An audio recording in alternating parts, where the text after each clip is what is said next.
പാചകവാതക സബ്സിഡി ഉടൻ പിൻവലിച്ചേക്കും. പൊതുമേഖലാ എണ്ണ കമ്പനികൾ ഉപഭോക്താക്കൾക്ക് ഇത് സംബന്ധിച്ച സന്ദേശം അയച്ചു തുടങ്ങി.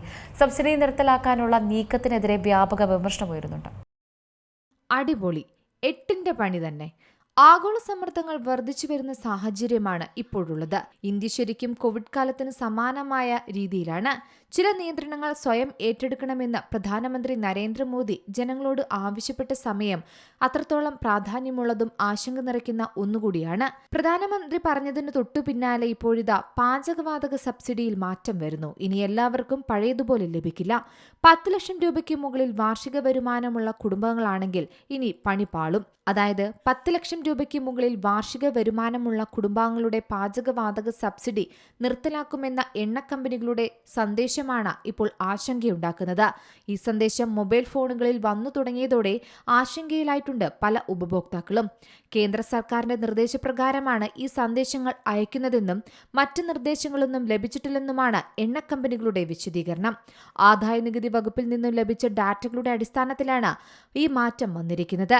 10 ലക്ഷം രൂപയ്ക്ക് മുകളിൽ നികുതി വിധേയമായ വരുമാനമുള്ളവർക്ക് എണ്ണ കമ്പനികൾ സന്ദേശം അയക്കുന്നുണ്ട്. 10 ലക്ഷം രൂപയ്ക്ക് മുകളിൽ നികുതി വിധേയമായ വാർഷിക വരുമാനമുള്ള കുടുംബങ്ങൾക്ക് പാചകവാതക സബ്സിഡി ഉണ്ടാകില്ലെന്നാണ് ലഭിക്കുന്ന സന്ദേശത്തിൽ പറയുന്നത്. ഇതിൽ പരാതിയുള്ളവർക്ക് ടോൾ ഫ്രീ നമ്പറിൽ മുഖേനയോ വെബ്സൈറ്റ് വഴിയോ 7 ദിവസത്തിനകം പരാതി സമർപ്പിക്കാം. അല്ലാത്തവർ ഇത് അംഗീകരിച്ചതായി കണക്കാക്കുമെന്നാണ് എണ്ണ കമ്പനികളുടെ സന്ദേശം. എന്നാൽ ഇത്തരം സന്ദേശം വ്യാജമല്ലെന്നും സർക്കാർ നിർദ്ദേശപ്രകാരം അയക്കുന്നതുമാണെന്നാണ് എണ്ണ കമ്പനികൾ പറയുന്നത്. എന്നാൽ ഇതിനിടയിൽ ആദായനികുതി വകുപ്പിൽ നിന്നും വ്യക്തികളുടെ വരുമാന വിശദാംശങ്ങൾ എണ്ണ കമ്പനികൾ എടുത്തത് സ്വകാര്യത അവകാശ ലംഘനമാണെന്ന പരാതിയും ഉയർന്നിട്ടുണ്ട്. അതിനിടയിൽ സബ്സിഡി ഇല്ലെങ്കിൽ സിലിണ്ടർ വിലയിൽ മാറ്റം വരുമോ, അത് എത്ര രൂപ കൂടുമെന്ന ചോദ്യവും ബാക്കിയുണ്ട്. എന്നാൽ ഇതുമായി ബന്ധപ്പെട്ട് എണ്ണ കമ്പനികളും ഡീലർമാരും വ്യക്തമായ മറുപടിയും നൽകിയിട്ടില്ല.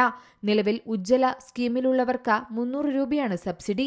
മറ്റുള്ളവർക്ക് ബാങ്ക് അക്കൗണ്ട് വഴി നൽകുന്ന സബ്സിഡി എണ്ണ കമ്പനികൾ നേരത്തെ തന്നെ നിർത്തലാക്കിയിരുന്നു. സബ്സിഡി പൂർണ്ണമായും ഇല്ലാതാക്കുന്ന ഉയർന്ന വരുമാനക്കാരിൽ നിന്നും വിപണി വില ഈടാക്കാനാണ് പുതിയ നീക്കമെന്ന സൂചനകളാണ് പുറത്തുവരുന്നത്.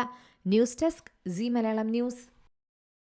ഏറ്റവും പുതിയ വാർത്തകളും വിശേഷങ്ങളും വിരൽത്തുമ്പിലറിയാൻ സീ മലയാളം ന്യൂസ് എല്ലാ ഡിജിറ്റൽ പ്ലാറ്റ്ഫോമുകളിലും ലഭ്യം.